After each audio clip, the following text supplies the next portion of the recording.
अभियुक्त के पृष्ठभूमि और बगैर उनके किसी दबाव में आके हम लोगों ने पुलिस कर्मियों को जेल भेजा और 2 पुलिसकर्मियों को जेल भेजते हुए कार्रवाई की है। तो ये हमारे उद्भेदन का ही नतीजा है और इसके लिए पूरी की पूरी छपरा पुलिस की टीम बधाई का पात्र है। हम PFI का जो मामला कहना चाह रहे हैं, फुलवारी शरीफ का मामला, प्रारंभिक अनुसंधान में पटना पुलिस ने उसको इन्वेस्टिगेट किया, हमारी FIR किया और अब सारा का सारा मामला अब NIA की जांच में है। कई सारे विभिन्न राज्यों के अपराध कर्मियों के भी शामिल होने की संभावना है।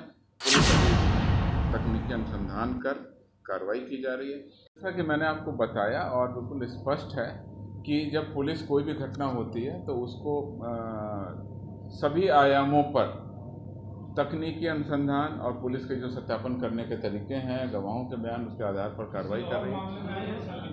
और एक और मामले में इनकी संलिप्तता है जो जांच की जा रही है, जो कि पिछले साल नवंबर का है, वो भी सोना लूट का है। उसमें भी इनकी गरखा थाना क्षेत्र का नवंबर के एक लूट में भी इनकी बात प्रकाश में आई है। पुलिस की टीम के द्वारा ही उद्भेदन किया गया है और हमेशा पुलिस जब किसी कांड का अनुसंधान करती है तो बहुत खुले मन से, और रूल ऑफ लॉ जिसे कहते हैं वो यही है कि बगैर किसी अभियुक्त के पृष्ठभूमि और बगैर उनके किसी दबाव में आके हम लोगों ने पुलिस कर्मियों को जेल भेजा और 2 पुलिसकर्मियों को जेल भेजते हुए कार्रवाई की है। तो ये हमारे उद्भेदन का ही नतीजा है और इसके लिए पूरी की पूरी छपरा पुलिस की टीम बधाई का पात्र है। हम लोग औपचारिक रूप से उनको बधाई पत्र देंगे जो उन्होंने अच्छा काम किया है, लेकिन अभी इस कांड में और अनुसंधान बाकी है। वो अगली प्रेस ब्रीफिंग में जब ये होगा आपको बताएंगे।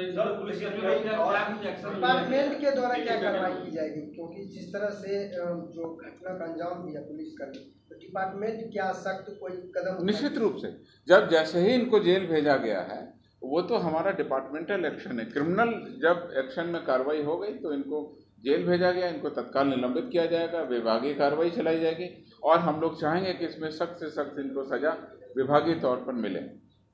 सर, ये जो फिर से अपराधी जिस जगह जो खबरें आ रही हैं, अंधाधुंध तारीख की, आरा में, सीतामढ़ी में, बेगूसराय में घटना घटी, क्या लॉ एंड ऑर्डर पर क्या लगता है आपको अभी भी और ज्यादा कमांड की जरूरत है? लॉ एंड ऑर्डर पूरी तरह से दुरुस्त है। विधि व्यवस्था सांप्रदायिक रूप से या अपराध के दृष्टिकोण से हर बिंदुओं पर पुलिस तत्पर होकर कार्रवाई कर रही है और जो आपने जिन घटनाओं का उल्लेख किया है वह घटनाएं हुई हैं और 1-2 राउंड फायरिंग या किसी की दुश्मनी के कारण किसी के दरवाजे पर जाकर के फायरिंग हुई, जैसा कि बेगूसराय के दूसरी घटना में आया है। इसी तरह की घटना वैशाली के चौराहे पर हुई है, आरा में भी इसी तरह की है। तो ये आपसी दुश्मनी के कारण अपराध कर्मियों द्वारा वाहन का उपयोग करते हुए अवैध हथियारों का यूज़ करते हुए की है। इस पर सभी मामलों में कांड दर्ज हो गया, पुलिस की टीम इसका अनुसंधान कर रही है और जो स्थानीय सूत्र हैं या जो CCTV हैं या और भी जो भी हमारे सूत्र हैं उसके आधार पर कार्रवाई।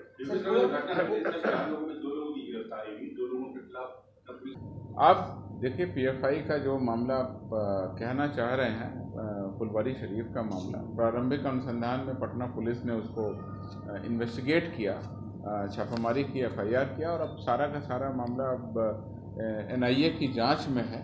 तो NIA की जांच में क्या निकल के आया उस पर मेरा कुछ कहना अभी उचित नहीं है। अभी हाल में ही NIA ने कई स्थानों पर छापेमारी की है। निश्चित रूप से उनके पास में कुछ सबूत और कुछ साक्ष्य इकट्ठा हुए होंगे, लेकिन यह विषय पूरी की पूरी तरह से NIA का है और वो जो अनुसंधान में बातें सामने लाएंगे वो हम सब लोगों के सामने आएंगे। कितना अलर्ट है इसको लेकर? अगर इस तरह का एंटी नेशनल एक्टिविटीज हो रहा था फुलवारी शरीफ पे, जो भी जांच है, क्या आपने स्पेशल ब्रांच के द्वारा इसके सूत्र जांच मिला था क्या? देखिए, हमारी जो खुफिया शाखा है उसका काम ही है और वो तरह तरह की खुफिया सूचनाएं इकट्ठा करते रहते हैं। सभी प्रकार की देश विरोधी ताकतें किसी भी प्रकार की हो, आपराधिक षड्यंत्र हो, घटना हो, नक्सल हो, किसी भी तरह के, उस पर उनकी लगातार पैनी नज़र बनी रहती है।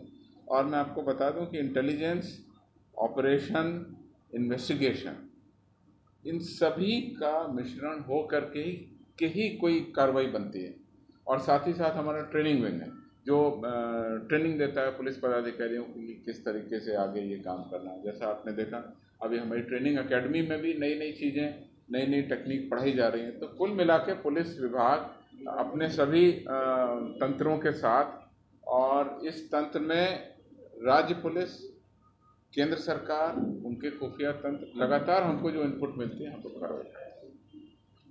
Thank you. सोना लूट के एक गिरोह का उद्भेदन किया गया। भगवान बाजार थाना में भरत मिलाप चौक है, उस चौक के पास पर एक उत्तर प्रदेश के स्वर्ण व्यवसायी जा रहे थे तो उनको बोलेरो पर सवार 5 अज्ञात अपराध कर्मियों द्वारा 5 लाख रुपए नगद और लगभग 900 ग्राम सोना और कुछ कच्चा सोने का माल वगैरह लूट लिया गया था। इस घटना को पुलिस के द्वारा चुनौतीपूर्ण तरीके से लिया गया और इसमें संलिप्त अपराध कर्मियों की तकनीकी अनुसंधान के बाद पुष्टि कर दी गई। इस कांड के दर्ज हुए अभी 10 दिन हुए हैं। 16/9 को ये घटना घटित हुई थी।